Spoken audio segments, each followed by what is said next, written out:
It's time for another episode of I Am Northwest Arkansas, the podcast covering the intersection of business, culture, entrepreneurship, and life in general here in the Ozarks.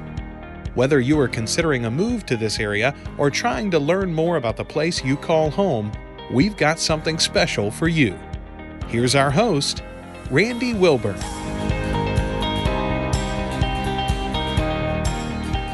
Hey folks, and welcome back to another episode of I Am Northwest Arkansas. I'm your host, Randy Wilburn, and I'm excited to be with you today, as I always am. And you know, I am recording this live and direct. Well, at the time of recording, I'm recording it because when you're listening to this, it's not, well, you get it, the idea, it's not live. But the bottom line is I'm in the Furman Garner Performance Studio here at KUAF.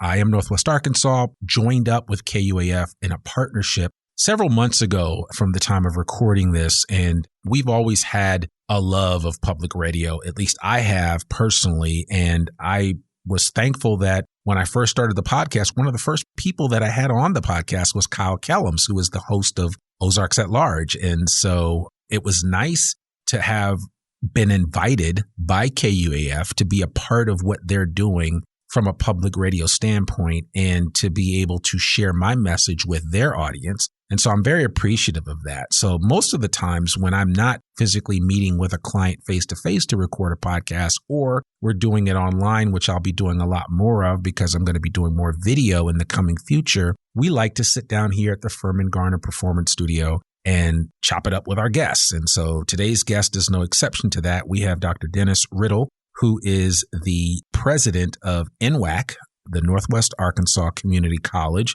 You've heard the name. Some of you know young people that are attending and matriculating through the programs there at NWACC. But I've been wanting for the longest time to get Dr. Rittle on, and I'm so thankful that he has decided to join me today. And so without further ado, Dr. Dennis Rittle, how are you doing? I'm doing well, Randy. Thank you for the opportunity. Absolutely. Absolutely. So listen, why don't we just start off right off the bat, because you're new at NWACC too. Why don't you introduce yourself to our audience, and then we'll get into just the overall conversation about the school and what you're doing at a community college level here in Northwest Arkansas. So tell us your superhero origin story. And you can be brief. I know some people say, how far should I go back? And should I go back to birth or 15 or what? You decide what. Just give us the Cliff Note version of your superhero origin story, and then we'll dive right into NWACC. Superhero. I don't know if I would say superhero. I was born and raised outside of Philadelphia, Pennsylvania. And what got me really excited about entering into education is I was actually a volunteer teacher even when I was an adolescent, and really enjoyed it. And I always had a real skill set for the math and the sciences. And so when I was in high school, I was asked to donate my time at the local YMCA to help people who had dropped out of high school prematurely and help them go ahead and complete that high school diploma. Because oftentimes that can be a real roadblock for opportunities in the workforce and opportunities to continue to move forward in their career ladder. And so as a result, I found that I was really good at it. And I would just do that. I would donate the time in the evening. The time would get away from me, didn't even have an idea. And that's what kind of got me hooked into the space. I went to the military. When I was in the military, I was a meteorologist. And I worked at the most technologically advanced weather station in the military in the world. And I was actually interviewed on Good Morning America back in the early 90s. And while I was there, because of my skill set there, they brought me on also as a trainer. So I would train all the new employees who came into the unit, into the weather station. I would train them on the technologies. And it was just very natural for me. So I had done some overseas tours and other activities. Anyway, way led to way. And by the mid-1990s, I was allowed to teach for Air University, for the Community College of the Air Force. And I taught in the atmospheric physics, thermodynamics, and Doppler radar theory areas, and taught in those spaces. And that's kind of where it kind of took off. And then I've been working in higher ed now in some capacity for 29 years. Wow. And it's really gotten away from me. And what brought me to Northwest Arkansas? And that's, I think, the bottom line. So my wife and I had the opportunity to come to a little town called Melbourne, Arkansas. Okay. Back in about 2012. And I had a chance to work there as a provost. Really loved the spirit and there's an element in Arkansas. I'll call it the spirit of Arkansas, but it's a natural state And so people are always willing to roll up their sleeves and work hard. Yeah. But also there's this element of willing just to figure it out. You just lean into it and you figure it out. And so a place for entrepreneurs and people who want to take some risks to change the world and make it a better place. Right. And people always wave at one another. And I think that's an aspect that I really enjoyed. So fast forward, had an opportunity then to go on to Kansas as a president, but knew that I really wanted to come back to Northwest Arkansas if I ever had a chance. When the opportunity opened up, we discussed it was NWACC or bust. Okay. And we were all in. And now we've been here. I'm in my second year now here. Wow. And it's been a real joy. I think for me, the work that I do, people would describe us as we're just people. We're just real. And we've all been given a task to do and we have a role to do. You can use a term, maybe a calling. Mm-hmm. And with that, you pursue it with all of your rigor and all of your effort and all your energy. And we're just so thankful to be able to now invest those time, talent, energy here in Northwest Arkansas because the people here really, it's probably the greatest, best fit that we've ever had. Yeah. So I think that's kind of how our operating in our space, but I definitely try to, as a leader, one of the things that I try to operate in is making space for others, allowing others to excel. My job is to make them excellent, exceptional, and ultimately, they may then go on to other opportunities, and that's okay. Yeah. But my job is to give them opportunities to just make them excel and make them better. And by doing so, it helps me stay out of their way. Yeah. But equip them and resource them. Sometimes that gets used a lot. But I think as a leader, it's knowing the temperature. It's knowing when that person needs some assistance and when the person really, they just need an opportunity to keep trying and the encouragement to not give up. Yeah. Well, all I'm hearing you say is that real leaders create space for the people that they work with. That's right. And that's huge. And you never find growth in a place where you're stifled where somebody's micromanaging you. That's right. And I think it's important to be able to create that open space for people to really thrive and grow. That's right. So, that's exciting. So what was your original knowledge about NWACC before you came here? What had you heard about the university? Sure. That's a great question, Randy. Yeah. What I always heard is that it's in a space, it's in a location where people are excited to try things, to take some risks, calculated, but take risks and just simply leaning forward. I'll use a metaphor. And this metaphor is not a metaphor that I heard about the college, but it's a metaphor that I would use to describe how I understood the college. Sure. When you look at a pond and there's a breeze blowing, you might see a few ripples on the pond. If there's a leaf on the pond, the leaf is being moved by the wind and by the water currents and everything else. It's just moving about. But then as a human, you can take a pebble, you can toss that out into the pond, and it makes its own ripples and its own waves. That's how I saw NWACC. NWACC can be that pebble that creates and works within the ecosystem. It interfaces, it interacts, it shapes, it can combine its resources with others, but it's not just a leaf that's just driven by whatever forces that may be out there. We're all, in my view, those of us in this part of the ecosystem, our job is to all be those small pebbles that are all sharing inertia, sharing our energy, creating some waves that all of us can build off of and leverage to move all of us forward. But that's how I view NWACC. That's how I view us. I view us as being partners within a system and interfacing with others to make the lives of others better. And when I saw NWACC from a distance, I saw it as having that capacity and in some ways already operating in that. And I wanted to be in that space because I thought with the time and talent that I have, I believed that I could be part of helping to amplify that effect that was already present. Sure. Well, and kind of to piggyback on that, why don't you, if you could just elaborate on what you believe to be NWACC's mission and its role in our community as a whole. Because what I hear you saying is that you're touching, it's not just that you're open for business and that you want people to come through and matriculate and go to school there. It's about the touch points and other ways that you can connect both young people before they even get to the point of coming to NWACC, as well as those that maybe never got to that stage and now are thinking back about going back to school in their 40s, 50s, even 60s. Sure. And saying, you know what, I want to get a credential. I want to go through and get some additional learning. I'm always amazed. My mother-in-law, she's 77 and she's still learning. As a matter of fact, she's taking it's an older adult computer class. And the teacher was like, you're so good at this, you should teach the class.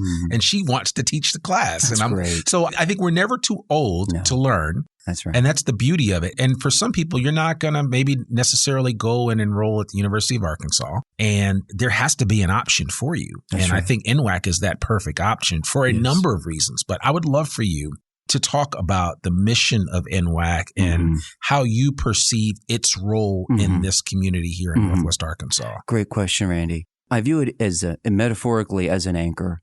Our role is to be a stabilizing force that allows, whether it's the workforce or the industry members or those entities, to be able to have a place to have a great exchange. And that is the supply chain, that is the talent force that's out there, whether it has to be upskilled, whether it has to be trained from scratch, whatever it might be. Right. They come into that space, and then we are able to then systematically and strategically place them out into the spaces in industry. Now, when I say us placing them, it really comes down to the industry members partnering with us. We do apprenticeships, we do internships, we do all those elements which allow the industry partners to have a connection to the college so they can touch and experience that supply chain in a very real and powerful way. Plus, we allow for advisory councils. So those advisory councils are ways that industry partners then speak to our faculty, speak to our instructional staff, and educate our teams on what industry needs today and tomorrow. Not yesterday,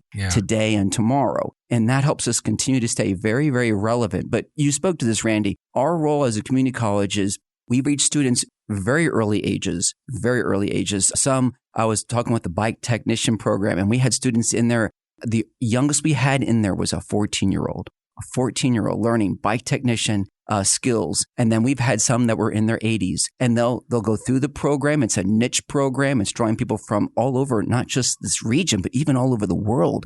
Come in to get that training. And then they're able to go out and be bike technicians. And we can do that in short-term trainings or longer. And I think that's an element when I look at the workforce is we can be there from the start, and we can be there each and every step of the way, because the average adult today will take up anywhere from 5, 7, or even 12 different types of work during their lifetime. Absolutely. And so as a result, they'll need these touch points. And so whether it's a boot camp like in computer science, or whether it's some CDL training, because maybe you want to drive a bus, or you want to drive something that requires a CDL. Sure. We can provide that kind of training. It's short term. It's typically a relatively lower cost. And then you can go right out into the workforce. And those are things that we take pride in. So many of us are like myself. We're first generation college students. So we understand what it's like to be trying to, I kind of use the metaphor of salmon swimming against the stream.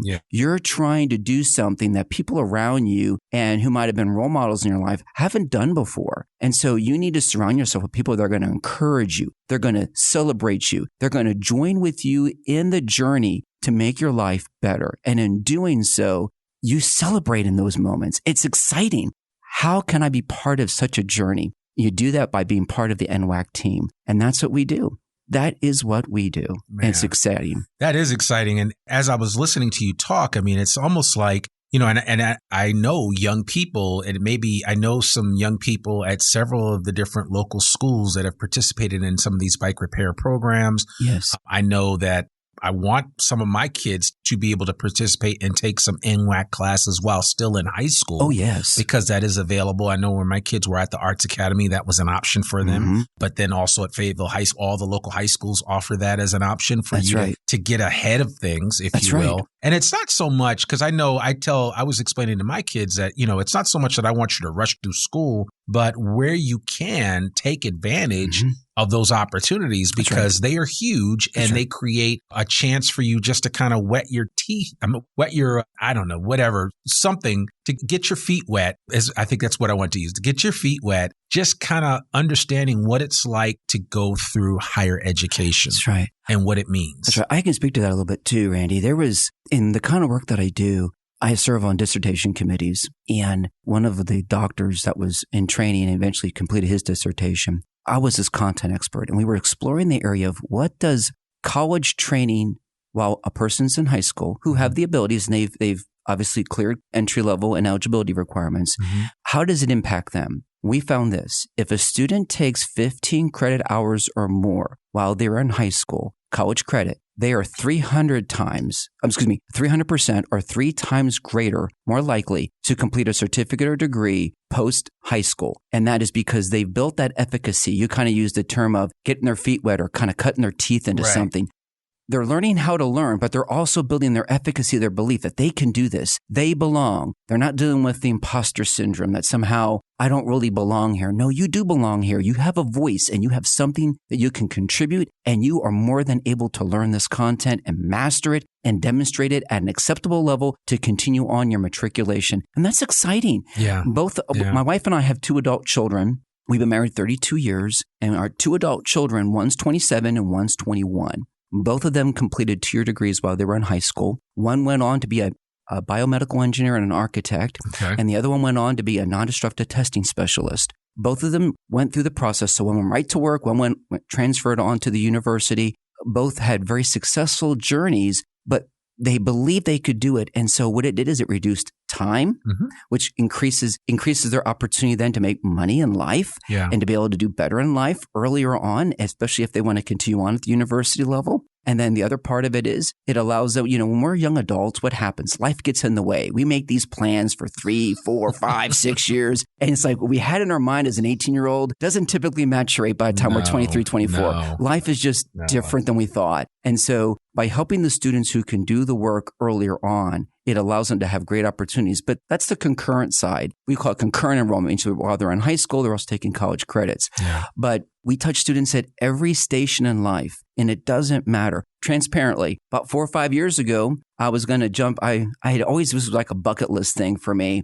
I have undergraduate degrees and graduate degrees and PhD, what have you, but I always wanted to get an MBA and specialize in an area of marketing. Okay. Not because I'm good at marketing, because I know I needed to know more about it. Right. So in order to get into this space, I needed to brush up on my accounting skills. So what did I do? I took 2 classes with the local community college to brush up on my accounting skills so that when I did my MBA, it was so much easier. Yeah. And it was amazing because I was more than prepared to handle what I was going to handle there on the accounting side. But that's just another example. Me personally, as a customer, and I'm a 2-year grad. My wife is a 2-year grad. My son and, of course, daughter are both 2-year grads. So we've all leveraged what it does for all of us, and we're big believers in it. So I believe you're never too old or never too young to leverage what the community college has to hold. And it doesn't just help in education. It also is a place where people in the community can interact and use our spaces and our resources to help advance the interests of the community. Because at the end of the day, what is NWACC? NWACC is Northwest Arkansas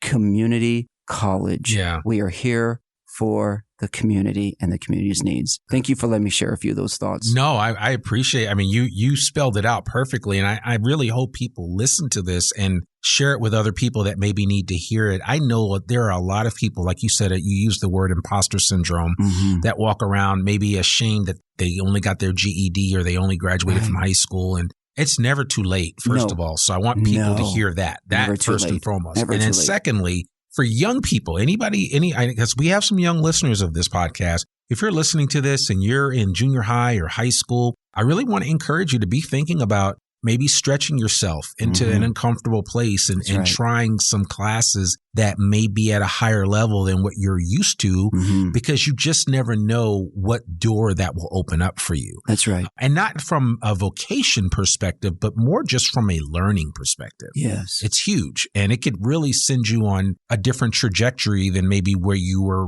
originally headed, because you've taken the time to try something new that you didn't really have a frame of reference for. That's right. I'll give you a little example of that. So our eldest was taking a psychology class, general psychology class, while he was in high school, college level. And he had adult learners in there. When I mean adult, like 40s and 50s, people who were parents and even a couple that were grandparents. And he was telling us, his name is Daniel, he was telling us, his mom and I, that having those adults in there, his eyes and his mind was opened up to stuff that it just didn't dawn on him as a 16, 17-year-old. It just didn't.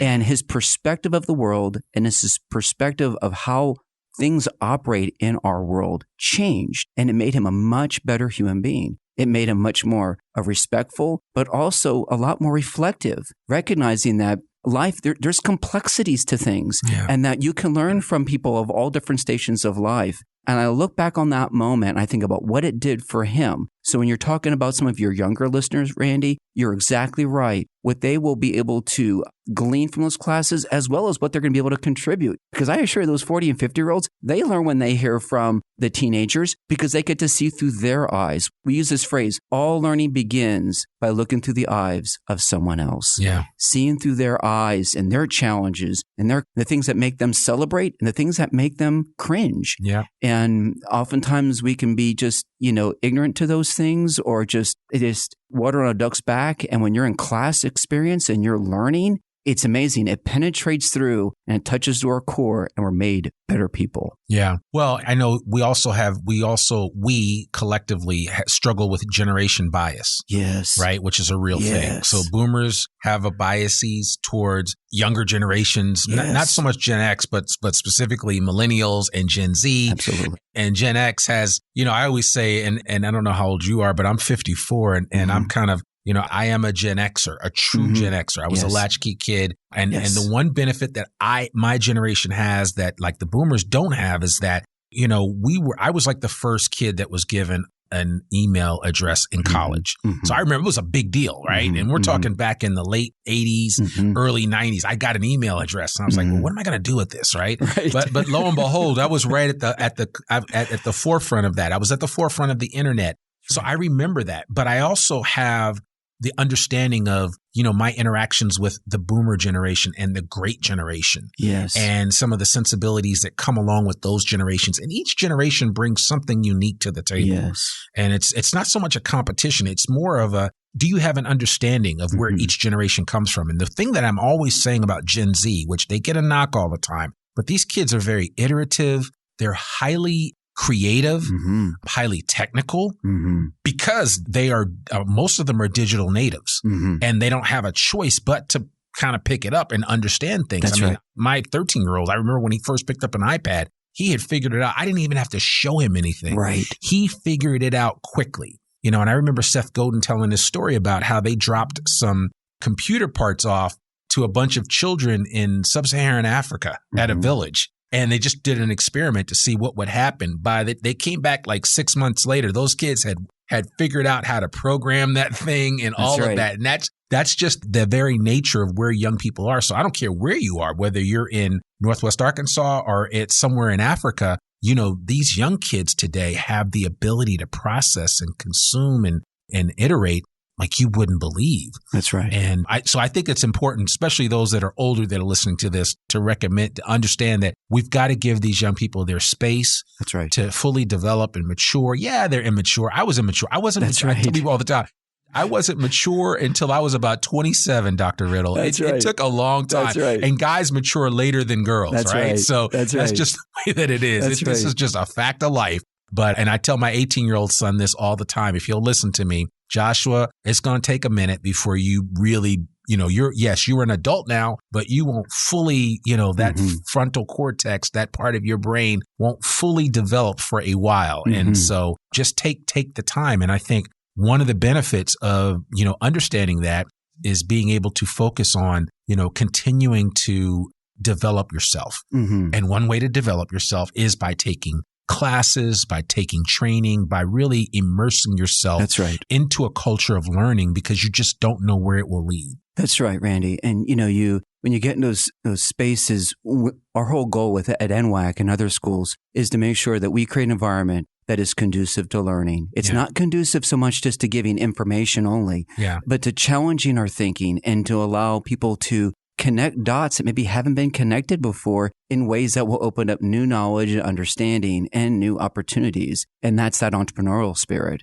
I didn't realize until we're talking here how much we have in common. I'm 53 and I was a latchkey kid. Yeah. I remember going home. I was first grade and I had my key and I went home and I opened the door and I was the only one there. Yeah. And, it was today, a different time. It was a different time. It was a different time. And, when you walked more than a mile to and from school by yourself. Yeah. It was a different time. And so how we processed and how we understand the world is shaped by those experiences, whether we like it or not. Yeah. But, looking at all the different generations today, you're very right. There are mindsets within our generations. And I like to pride myself in thinking that I'm always willing, again, to make space for others. And I have far more to learn about them than they'll ever have to learn about me. Right. I want to get into their space and understand that and see what they're experiencing, what they're feeling. And then is there anything that I can do within the resources, skills that I have to help make their life simply better? And I think that at the end of the day, we started with the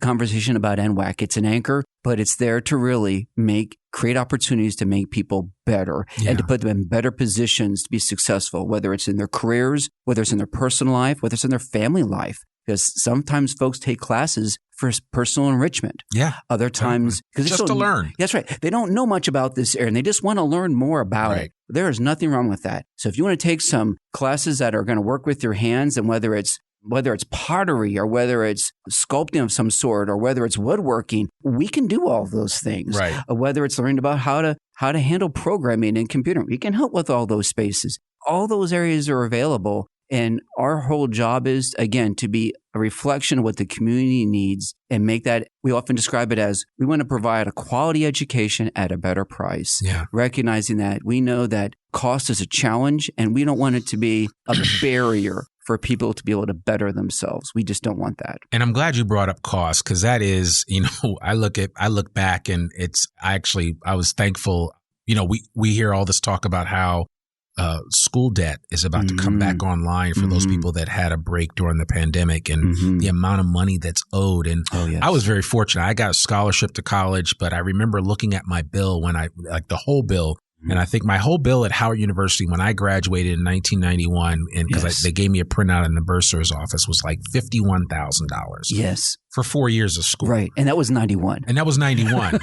And now that's what it is per year. Yes. At a lot of universities, especially if you're out of state or, something along those lines. And so what I have said to people is that, a lot of times people allow the money factor to become a barrier to their education.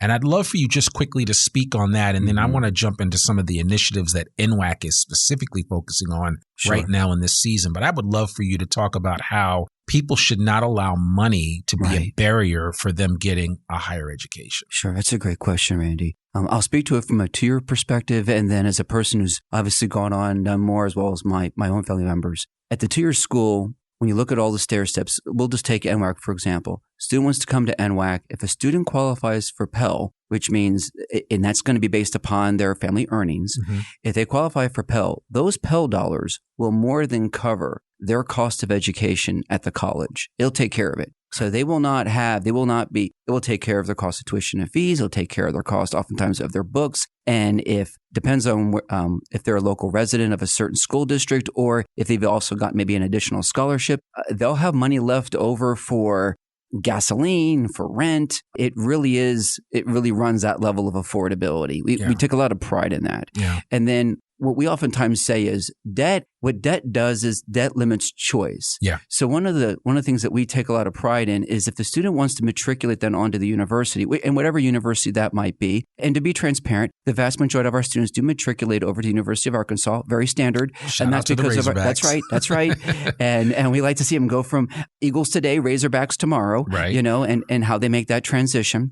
And so as we see the students move on, they can then enter the university with either little or many times just no debt. Yeah. Just no debt. Yeah. And then that way, they're not being driven by, or they're not in a spot where the debt then is oftentimes discussed as if the debt is driving the engine, then the tail is wagging the dog. Yeah. And that really is a challenge. And, when parents are looking at it, or those maybe who are helping to, especially for the younger students who might have others that are helping to fund the cost of their education. That's a real thing. It's a reality. So our role is to try to help minimize any debt whatsoever. And oftentimes there is no debt, and then allow the student then to make those choices based on the merit of, going where they want to go and be able to pursue the kind of career they want to pursue, absent of that debt being the driver. And then the other element of it is, and this is where I get very real with people who want to go right to the workforce, is if people finish the college at the tier school and they either get a certificate or a tier degree that might be to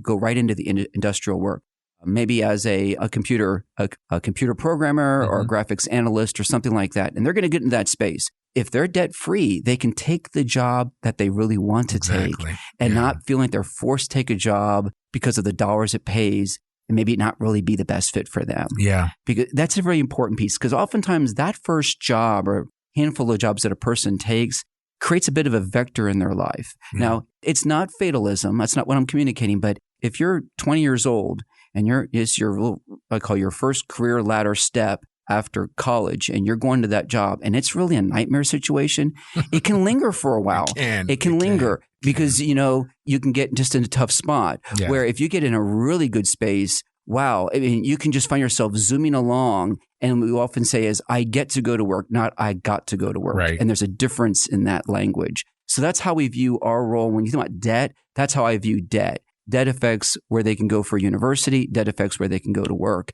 And our job is to try to keep that debt minimal, if at all, just absent. And just so that people are listening to this, you need to be aware that, and I love you using, Dr. Rittle, you used the analogy of a step, right? So like NWACC could be that first step to you getting that 4-year degree. So you get that 2-year degree, and then maybe you go out in the workforce and work for a couple of years. And heaven forbid you get a job with a company that offers some type of education reimbursement. Absolutely. And you can finish up your schooling and get those additional 2 years and matriculate through a 4-year program and get a degree debt-free. That's right. And then, oh my gosh, what if you want to go get a master's or something like that? So those are the steps that are real. And I remember my mom getting her master's at night at City College of New York, and she got 2 of them. Because she was an underachiever, but I remember her running over there at night to do that, and she worked a full-time job, raising a son, and got that degree at night. Those additional degrees at night, those masters, and a lot of times you say to yourself, "Oh, that would never be me," but it could very well be you. Absolutely. And somebody listening to this that's just getting started out, and you could start at NWACC, that could be the beginning of a beautiful journey of education that really takes you to another place that you maybe didn't envision originally. And then I want to say this too, and you could probably speak to this, Dr. Rittle. There are a lot of people that struggle in high school. And then they feel like, well, I'm just not a good student. Right. And it's like, I don't want to waste my time or my money going off to NWACC or any place else because I'm just going to waste my money. I'm not going to get good grades. I'd love for you to kind of speak to that, because I know that people typically, when you become 18 or older, your gears start to switch differently than when you were in high school or junior high. And so could you maybe speak just to that aspect of it? Because just because you were a certain way in your educational pursuits when you were younger doesn't mean you're going to always be that way. That's exactly right. And we see that a lot, Randy. We see that students who may have, because of the way that, we'll just say K-12 is designed, it's a lot more, I'll just use the term structure. It's a lot more, performative. That's right. And where when you get to the college level, it really you're creating a lot of times your own paths, and you can be far more creative in even the work that you perform and that you do and how you gauge with it. And then your course selection, you're really much treated as an adult. Yeah. You're an agent. You look out and you make decisions, and then you can excel as you so choose to. And so it's not quite as prescriptive then. It becomes much more elective in a sense. Now, there will be some classes that you definitely need, but then you're pursuing also a space in an area that you want to go. And we oftentimes use this also at the tier school is if you want to experiment, like if you're not really sure, take some classes. They're far more affordable than if you take them, let's say, and no disrespect to universities, I assure you that. No disrespect at all, but they're far more affordable oftentimes than the university level. And as a result, what can happen then is the student can experiment and then figure out and say, oh, well, I'm glad I didn't go and spend X amount of years doing this because I really didn't enjoy it. Right. But boy, during the journey, I figured this out. And now I'm going in a whole different vector, but I'm happy. I'm excited. I didn't even know anything about this, because oftentimes the students will go after careers that they've been exposed to already. So what either a parent, a grandparent, an aunt, an uncle, a cousin, friends, it's just the stuff that they're familiar with. But those careers that they've not been exposed to before, they don't oftentimes get exposed to those or the types of skills that are required in those areas until they start experimenting at the college level. And they start going, wow, I didn't even know I was good at this, or that I was even interested in this type of thinking or this type of knowledge or skills. Yeah. No, and that's you're absolutely right. And I think everybody listening to this should understand that sometimes it's just a matter of exposure. Mm-hmm. Some things we think, oh, we're just I've never been a public math guy. I'm okay in math, just squeaked by with whatever I had to take at Howard, but math was not my thing. Mm-hmm. English, yes, absolutely. Math, not so much. But I went to a community college because at one point in time I was thinking about going to get my MBA, and I took an accounting course, just like you said, and I loved it. It was actually had a really good instructor, so that made a difference. But I learned a lot about accounting that I just had not learned before, and nobody knows that. It's just like young people growing up don't have, you don't grow up with an understanding of finance and account, and specifically personal finance. It's like, that's a learned thing. You have to learn that. A lot of adults never learn that, right? That's why there's been this whole talk about we need to be teaching personal finance in the early years of education, K through 12, because then you start to build a foundation.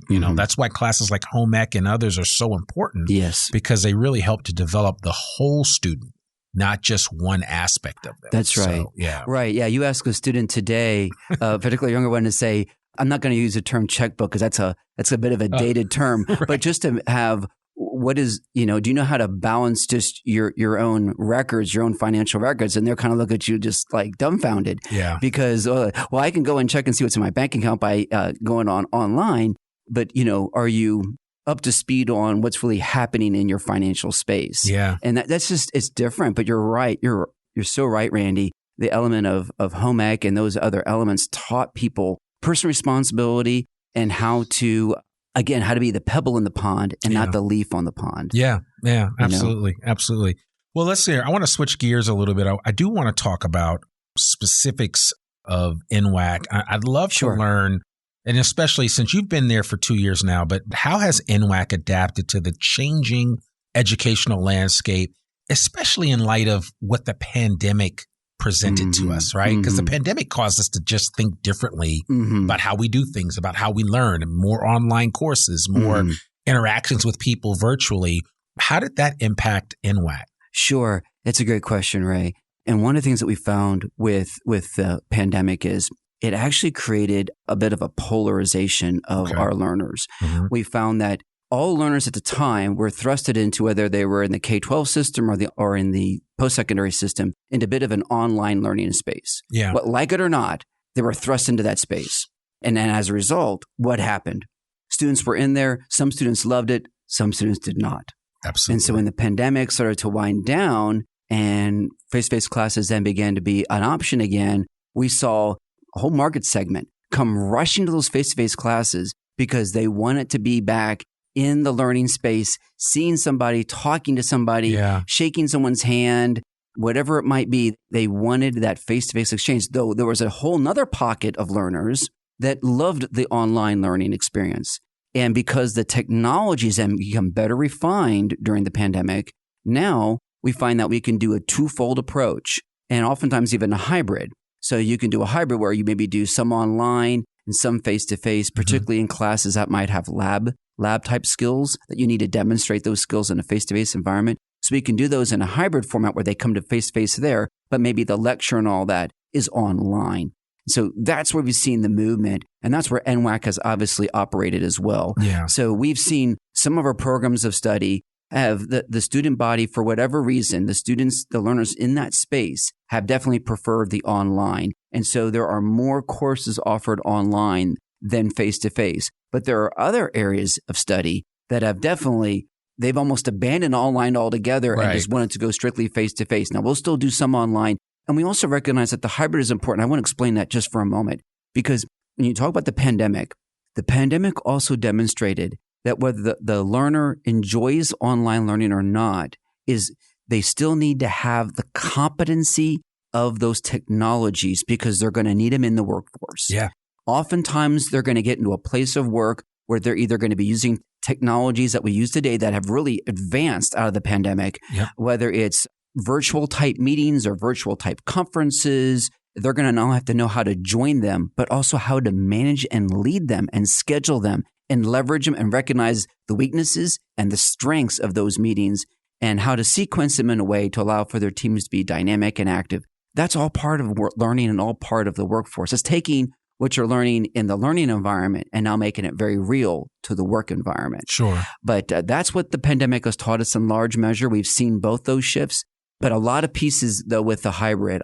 I see, and in my opinion on this, Randy, I see the hybrid becoming more and more of the type of course that's going to be like the staple. Yeah. Online will be there for sure, and there'll be some face-to-face, but I think the hybrid is going to become the big catch net in the future because people will still want some touches, but they're still going to want the flexibility of, I want to do my schoolwork in the evening or at 2 o'clock in the morning, and I can do it then, and I can do it then. Yeah. But still have a little bit of touch time because they still want to feel that comfort of knowing that they're doing okay. Yeah. And seeing that person to help give them that confidence. And I think that speaks volumes to NWACC's decision to be very intentional in that area about how they, taking into account what the experiences have been. I'm sure you've done a ton of surveys with your students to get their feedback. So you guys are kind of at the cutting edge of that. Yes, sir. Right? Because I would imagine that a community college is maybe a little bit more nimble than a 4-year university at pivoting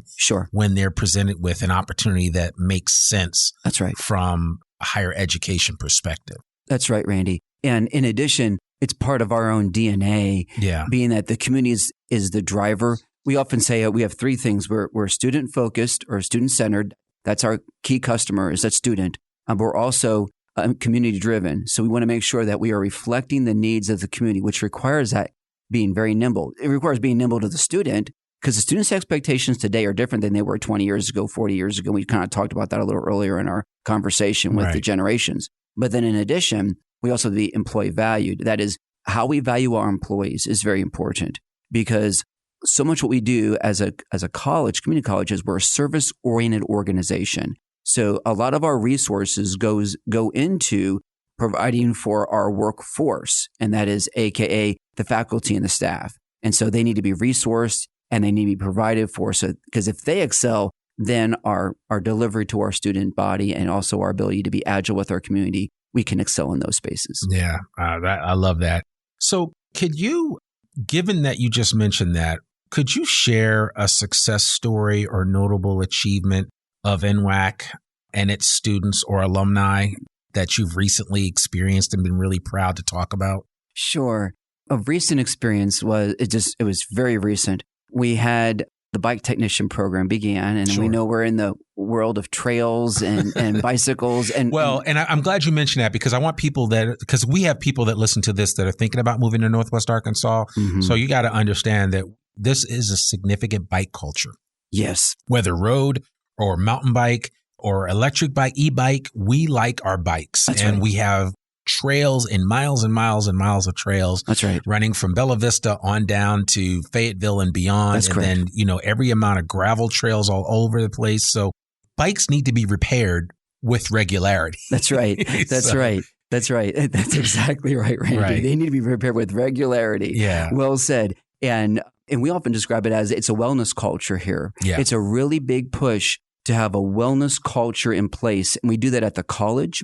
And then we also do that, and that's fullness. It's the mind, that's the body, that's the emotions, it's the whole element. You need to be well. Right. And so the Bike Tech program helps augment that wellness culture. And we had one of our students came through, had already earned a 4-year degree, was living down in Hot Springs, heard about this great opportunity to learn take the Bike Tech program here at Northwest Arkansas. So she came on up, and last year she was our top scholar for the college. She gave the student address back in May at the AMP in downtown awesome. Rogers. That's right. And she was talking about how the bike technician program changed her life because she was, she had gotten her 4-year degree, but she wasn't really finding her niche yet. Yeah. And she got in the bike tech program and then just went off. And now she's going to have her own business and she's branched out into other spaces. But that's all about a student who saw an opportunity. The college created the environment that was conducive to learning for her, and then allowed that student then to shape, in many ways, a bit of the curriculum to help meet her needs, where, she wanted to explore certain aspects of bike tech. Well, the program allows for her to do that. It's not so rigid that she can't play around and learn, and then you get connected here. So when they see a student that is excelling in a certain discipline, and they know we have other entrepreneurs in our space that are good in that, we connect them. Yeah. And all of a sudden now that student not only has the support inside their learning environment, they also have support outside of the learning environment. It's still learning, but now maybe it's outside of the NWACC space. It's in the workspace. It's in the community space. Those are the moments for me as a college president that give me the greatest joy, because that's the intersection. That's the collisions that we create between the supply, that is the learners, and the workforce out there, that is the industry members that are out there. We're that space to create those collisions that are helpful, that are dynamic, that change the lives of people, and also equip and resource our industry partners with the kind of talent they need. Yeah. And they can just see it. And so that to me is a powerful story, because we saw a student who was really searching to finding and now excelling. Sure. And that's the best stuff for us. I love that. I love that story. And I'll have to get that person's name later, because I would love to tell that story on another podcast, because I think people need to hear that too. That's right. A lot of times I think young people, especially young people, we beat them up a lot. Like I said, the generational differences can create problems. And, I know my kids, I think they're have one-track minds when it comes to Xbox and stuff like that. But again, these are supremely talented young people. We have to give them some space to continue to grow. That's right. And to develop and to find their true calling and true voice. I mean, those things happen. People were patient with us when we were growing up. Right. So thank goodness. we need to be able to mete out some of the same with our young people. But I would love for you, since you just brought that up, I would love for you to talk about what ways or what opportunities for collaboration engagement has NWACC offered to local businesses and organizations? Because I know that you did that obviously with the bike tech, but I know there's some stuff maybe with culinary. I don't know about allied health. I'd be curious to know how you've interacted with the local business community as far as that's concerned. And I'll speak to some of this, Randy, but I'll be transparent. I wish I had our deans now here, because they could speak ad nauseum, half hour in each of their spaces. Well, we may have to have a part two or we had that conversation about, you were telling me about speaking with a lot of your faculty about, their different areas. And this is an area that I want to go a little deeper in, because I want people to have a better understanding. When I say I am Northwest Arkansas, we talk about the business, culture, entrepreneurship, and life here in the Ozarks. That's right. And education is a part of that, right? That's right. And how people figure out what they want to do, what their calling is. And I think it's important for us to go deeper in those areas and lend a space to have those conversations. So we'll do some more. This is just the beginning, right? This is we'll put a comma at the end of this episode, and we'll go on from there. But awesome. I would love for you just give us a little tidbit. I can get you in some of the spaces there. And so you mentioned allied health. Yep. Yes, nurses. Our nursing graduation rate, first attempt on their NCLEX, and that's a little bit of technical term, but it's when they finish their nursing training in a registered nurse, they have to take an examination, which is standardized, and that allows them, they have to pass that in order to be a practicing RN, registered nurse. And in our case, they always measure based on their first attempt. So they can take it more than once, but they always want to know the first attempt. Last year, our pass rates were 97%. Wow. It was about 20% higher than the state average, the national average, and a good 15 to 20% higher than the state average. What's that test called again? NCLEX. Mm-hmm. Okay. And we excel in that area. And so as a result, we put out a lot of registered nurses, and they go right into the workforce. We do not have a problem placing them whatsoever. And those are many times partners. And if I start listing off all the hospitals, I'll miss one and I'll regret it later. Yeah, absolutely. But you know the big players here in the Northwest Arkansas region for hospitals, and we partner with all of them. Not some of them, all of them. Okay. All of them. Okay. When you think about culinary in our Brightwater program, I'll just give you a little bit of tidbit about the quality of this program. So, and this is a student, I cannot recall his name, but you could go and look him up. He was a Bentonville student, was in concurrent enrollment with us, and was in our culinary program, and he was competing in Skills USA. Won the state, went to nationals, and was competing at nationals in culinary. That's one of our own right here in Northwest Arkansas. That's amazing. It was first that came out of this region. Usually they've come out of the Little Rock area, and it really bumped into that space. But that's the culinary program. The culinary program, not only do we help these younger students, we also are a site that trains the U.S. Olympic team. I heard about that. Yes. And so what it allows is it allows our students and our industry partners to get, again, integrated in ways which allow everybody's mind and skill sets to be stretched. It always stretches. So we work with our local food vendors in the region and, food services in our region and help them not just in providing folks that can do, I'll say, the food preparation, but also the science of the food. That's so important in developing new types of foods. And so that's what they would say it's food sciences is what they would describe it as. Brightwater, it's a food science facility. Yeah. And we interface very extensively with industry, Most weekends, we're partnering with industry members. And then also during the week, we'll have different opportunities to provide services for them, trainings for them. We'll work with some nonprofits to help them get up to speed on skill sets. Brightwater is truly a bright star in the space. And really, in the big scheme of things, it's not like it's teaching thousands of students. It's teaching hundreds of students. I might not be teaching thousands, but it's a high impact area of study, high impact. We mentioned bike tech a little earlier. We're going to be getting construction trails in 2024. That very much is obviously close to home with the types of needs that our industry partners have. And then when I think about our business is a big area. We have more students in business studies than any other program of study at the college. And many of them then will create partnerships with our industry partners so that they can go ahead and get a business student in an apprenticeship or internship type opportunities. So it's very low cost into the business, but they're getting somebody who's hungry and who is excited to demonstrate their skills. And oftentimes it's a great opportunity for them to get, honestly, recruitment of talent. Yeah. And we see those partnerships. I get requests for those all the time. All the time. Yeah, all the time. I can imagine.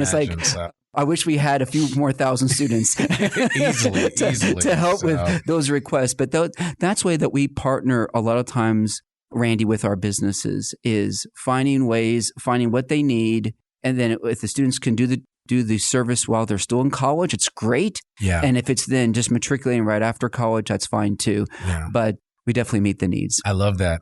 All right. Well, I certainly want to be respectful of your time. And I mean, you've shared so much. I mean, you've actually covered basically all the questions that I had. There was one that I did want to bring up and want to ask you about this, which is, NWACC serves a very diverse community. Yes. And I'd be curious to know, and again, I'd love to just get an idea of how does the institution promote inclusivity and diversity on campus? Sure. I'd say there's two big pieces on that. One is with our LIFE program, and the LIFE program was actually through some very kind philanthropic giving from our partners here in the region who really believe in the importance of inclusivity and then also diversity within our student body, and that our student body really is a good reflection of our community. We don't want to have it where it's not a reflection of the community and the community that we live in, because that is as vital and important. And then also making sure that we are serving the underserved and underrepresented. And so that LIFE program is a very key initiative to that end. And then in addition, we have many, many clubs, and the clubs are dynamic. The students drive the clubs. And so a lot of times students will develop clubs that it gives them a point of connection. And so we support those. We get a sponsor for them, and then they can do different types of activities that help them sense a feeling of belonging. Mm-hmm. And I think that is an element. When I think about being a human being and I think about a point of connection, the most important thing that I can be given is the ability to operate and create within this space a place where I can create a network. And the club works that way.